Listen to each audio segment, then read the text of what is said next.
আজকের রান্না আমি নিয়ে আসলাম দুপুরের রান্না। দেখেন ডাল রান্না করব। তো ডালের মধ্যে প্রথমে দেব, দেখেন ডালের মধ্যে হলুদ, লবণ আর কাঁচামরিচ পেস্ট দিয়ে একটু হালকাভাবে দিয়ে সিদ্ধ করে নিলাম।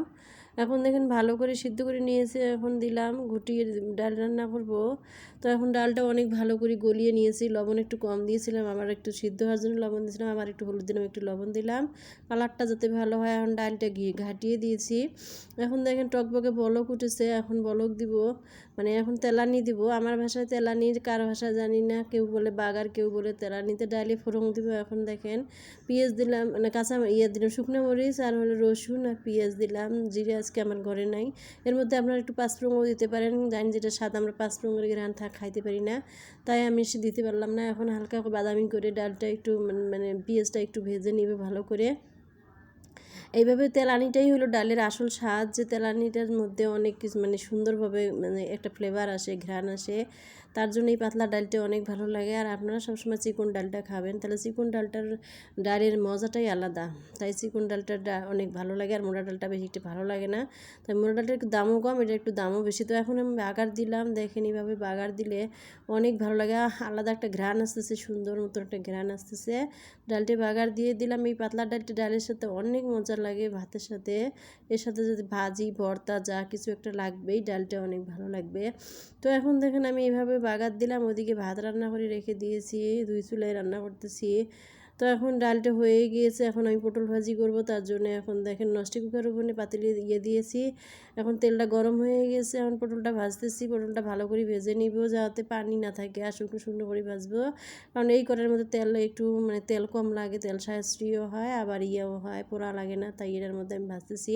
তো অনেক কিছু তাওয়া আছে, লোহার কড়াই আছে, আমার অনেক সিস্টেম করা আছে, কিন্তু এটার মধ্যে লাগে না, তেল কম লাগে, পোড়া লাগে না, তাই আমি ভাজতেছি। এখন দেখেন পটলটা সুন্দর উল্টে পাল্টে ভালো করে ভেজে নিতেছি। এখন ভালো করে পটলটা ভেজে নিলে গেলে তরকারির ভিতরের জন্য কাঁচা না থাকে। আর আমি এর মধ্যে হলুদ, লবণ, মরিচ মানে মরিচের গুঁড়া মেখে নিয়ে ভাজছি। দেখেন ভাজা শেষ হয়ে গেল। এখন আমি এর মধ্যে একটু ভর্তা করবো, আলু ভর্তা, তার জন্য পেঁয়াজ এর মধ্যে শুকনো মরিচ দিতেছি, একটু আলু ভর্তা বানাবো। তো আজকে রান্না হবে ডাল, আলু ভর্তা আর পটল ভাজি। তো ভর্তার জন্য আমি মরিচ ভেজে নিতেছি, আর ভাতের মধ্যে তো আমি আলু দিয়েছি। ভাতের মধ্যে দেখেন ভাত কীভাবে আমি আলুর মধ্যে আলুটা দিয়েছি, আর জামাইয়ের টাকা বাঁচাইছি, গ্যাস সাশ্রয় করছি, কারণ আলু সিদ্ধ ভাত একসাথে দিয়েছি, যাতে আলুটাও সিদ্ধ হয়, ভাতও সিদ্ধ হয়। তো ভাতটা এখন নামাইলাম, দেখেন বলার মধ্যে ঢাললাম, গরমটা বের হয়ে যখন আমি আলু বের করে নিব। এভাবে আলু বের করে নিয়ে মানে আলুটা এইভাবে যদি ভর্তা বানান আপনারা, অনেক ভালো লাগবে। কারণ পানি দিয়ে আলু দিয়ে সিদ্ধ করলে তাহলে পানি পানি লাগে, ভর্তাটা অতটা টেস্টি হয় না। তা আমি এখন দেখুন মরিচ মশলা মেখে রেখেছি, মরিচ পেঁয়াজ তেল টেল একটু দিয়ে মেখে রেখেছি। এই একটা ভর্তা করার একটা টিপস মনে রাখবেন, এই ভর্তা করলে আপনারা পেঁয়াজ আর শুকনো মরিচ আলাদা মেখে রাখবেন, লবণ দিয়ে ভালো সুন্দর করে ভেঙে মেখে একটু তেল দিয়ে মেখে রাখবেন। ওর গার মধ্যে রং বেরোবে, শুকনো মরিচের লাল লাল রং বেরোবে। 5 মিনিট 10 মিনিট ভিজে রাখি এমনি ভর্তাটার মধ্যে মাখাবেন, দেখবেন এত সুন্দর লাল ভর্তা হবে, খেতেও মজা লাগবে, কারণ পেঁয়াজের রস বেরাবে।